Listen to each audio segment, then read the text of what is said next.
All right, so my name is Hector Quiroga. I'm the owner of an immigration law firm. Immigration law firm? Immigration, yeah. Got it. U.S.? Yes, sir. Okay.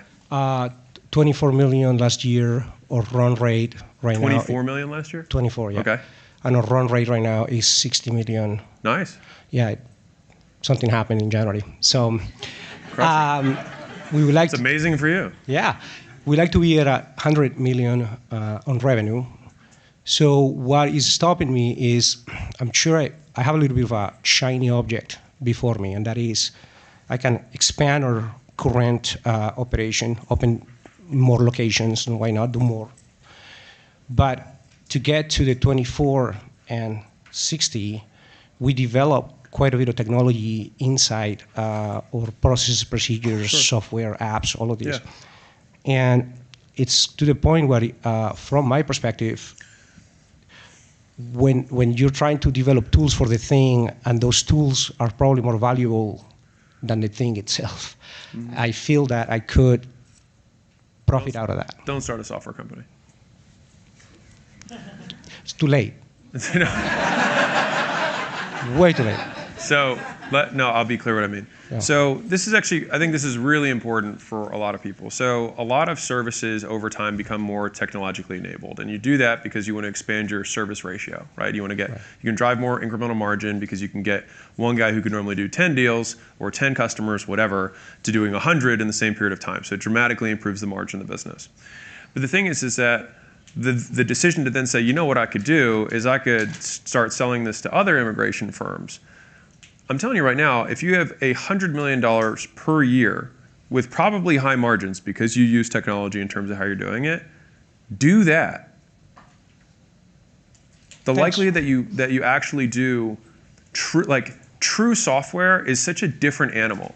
But the thing is that you can get almost the best of that world with tech-enabled service, which is what you have. And so you have service revenue multiples, you have service EBITDA multiples, and then you have tech-enabled service, which sometimes can get 13, 15, 18 times bottom line. Right. And then you have true SaaS multiples, which you're just not going to have anyways because you're not going to burn your business to the ground. So I just don't think it's worth pursuing. But you can get a huge amount of alpha in terms of enterprise value lift just from having the tools, which you have. So you're doing everything the right way. Don't just try and sell it to other people. Just keep using it to maintain and multiply your competitive advantage compared to the marketplace. This gives you a market leadership position. You drive more EBITDA than everyone else does. And for them to copy you, they have to copy your software.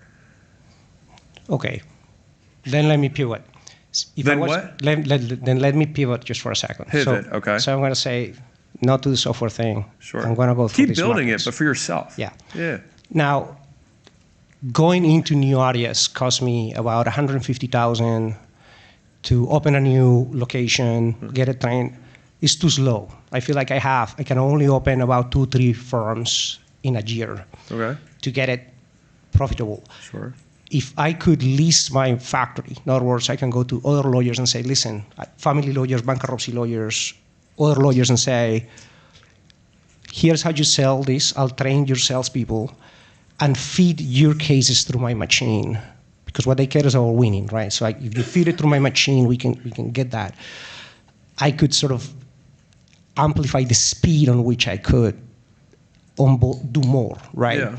So you just told him long-term versus short-term. It's definitely new, to be clear. This isn't a do more strategy. Yes. Okay. I don't follow up, but that's. You're like, do more so that I do new so that I could do more. I was like, I know what you did there. Yeah. So basically, you want to have an affiliate model that you want to introduce to these other attorneys. What do you want to do with the business? You want it to 100 million, right? Right. So how many offices do you have to open to get to 100? Probably like 5 more offices, maybe 4. So 24 months to go from 24 million to 100 million?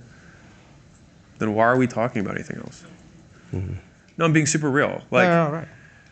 Like, this happens, honestly, more times than it doesn't happen, which is, hey, I've got this thing. I am incurring this friction, right? I have this constraint in front of me. And so rather than deal with the constraint, I'm going to start a new business. It's like we all do this. So, but what's the one thing, if it were true, would make all my worries go away? Well, if you got 5 more offices open, you'd be at 100 million.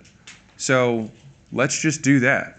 It's the thing you already know how to do. you open up 5 more. If it takes you 2 to 3, I'll bet you if you just put out of your mind that you could do this other thing, that if you took all of that effort and said, how could I open 5 this year? Right. Then you probably would figure it out, because it's not a capital issue. 150 is nothing for a new location relative to the revenue. Each office does what, like 15 million a year, something like that? Yeah. Right. So like, let's do that. The thing is like what you're running into is a problem that everybody deals with, but it's purely a focus issue. And this is why like the Zuckerbergs and Jobs get on stage and Bezos get on stage and they talk about how like it's just ruthlessly focusing. And at every level, the opportunity that you have to say no to looks juicier. Yeah. Because you have already this base. But if you know you can get 100 million, and there's very low likelihood that that doesn't occur, and it's doing more of the thing that you already know how to do, and you have market dominance compared to other people because of tech that you invested in, for the love of God, do it.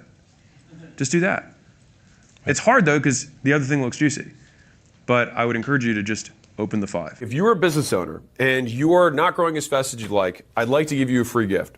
So my team and I put together the $100 million scaling roadmap, which is basically 200 hours of us looking over all the portfolio companies we've had and what stages of growth they went through, and more importantly, where they got stuck and how they got past it. And so we broke it into these 10 stages, and we made this little kind of quiz thing where if you put in your business information, it'll tell you where you're at, and the most important part for you, what to do for each of the functions of the business across product, marketing, sales, customer success, recruiting, IT, human resources, and finance. And so no matter what you're struggling with, someone else has already struggled with it and solved it. And so I'd like to give you this thing absolutely free. You can go to acquisition.com/roadmap, plug in your business information, and if you want us to actually help you deconstrain the business and you're trying to scale, we'd love to help you out. On the thank you page, you can just book a call with my team, and we will look at the business, see if we can help, and if we can, we'll invite you out to Vegas, and we'll do this in person live.